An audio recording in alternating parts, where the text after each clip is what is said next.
राधे राधे दोस्तों। आज की कहानी है परंपरा। अरे सुबह से ही भागदौड़ कर रही है, पहले चाय पी लो फिर कुछ करना।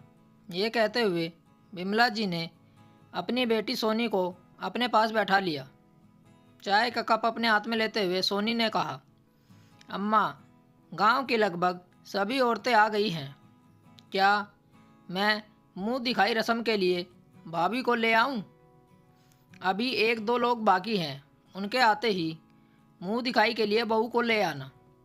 बहू तैयार तो है ना? बिमला जी ने कहा।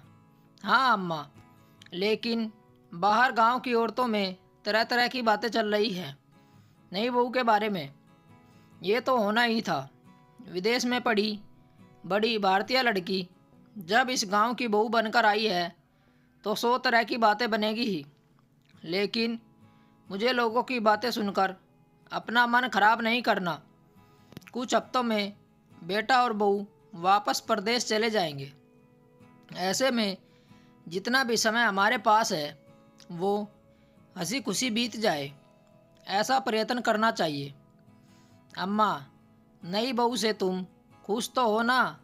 मैं बहुत खुश हूँ सोना।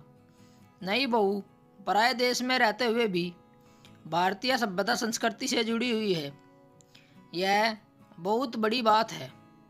घर के सभी सदस्यों का कितना आदर करती है, उसे देखकर लगता ही नहीं कि इतने दूर देश से आई है। मुझे अपने बेटे की पसंद पर गर्व है। अब जाओ, नई दुल्हन को ले आओ। सभी लोग आ चुके हैं। नई दुल्हन रीना की मुंह दिखाई शुरू होती है।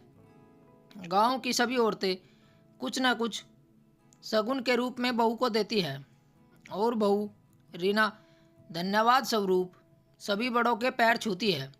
बिमला जी भी सभी के समक्ष बहू को मुंह दिखाई में अपने खानदान का पुश्तैनी कंगन देती है।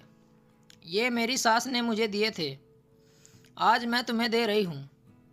यह सिर्फ कंगन में ही समझना बहू, यह हमारे पुरखों का आशीर्वाद है जो पीढ़ी दर पीढ़ी परंपरा के रूप में हमारे परिवार में चली आ रही है।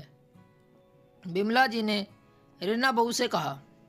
रीना बहू उठकर बिमला जी के पैर छूती है और फिर सोना के पास जाकर उसे एक कंगन पहनाते हुए कहती है, दीदी, अगर ये कंगन हमारे पुरखों का आशीर्वाद है तो उनका आशीर्वाद हम दोनों को मिलना चाहिए।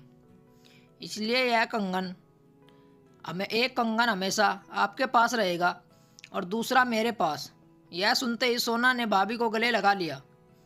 यह देख बिमला जी भी बहुत खुश हुई। उसे तो यकीन नहीं हो रहा था कि विदेश में पढ़ने वाली बहू परंपराओं का इतना ज्ञान होगा। उसके माता पिता ने अच्छे संस्कार दिए हैं अपनी बेटी को। मेरे तो भाग ही खुल गए ऐसी बहू पाकर। बिमला जी मन ही मन यह सोचकर खुश हो रही थी। स्टोरी को लेकर आपकी क्या राय है, नीचे कमेंट करके हमें बताएं। ऐसी ही और बेहतरीन कहानियाँ सुनने के लिए हमारे चैनल रोचक कहानी वॉइस को ज़रूर सब्सक्राइब करें। मिलते हैं आपसे एक और नई कहानी के साथ। तब तक जुड़े रहिए हमारे चैनल के साथ। कहानी सुनने के लिए आप लोगों का बहुत बहुत धन्यवाद। राम राम दोस्तों।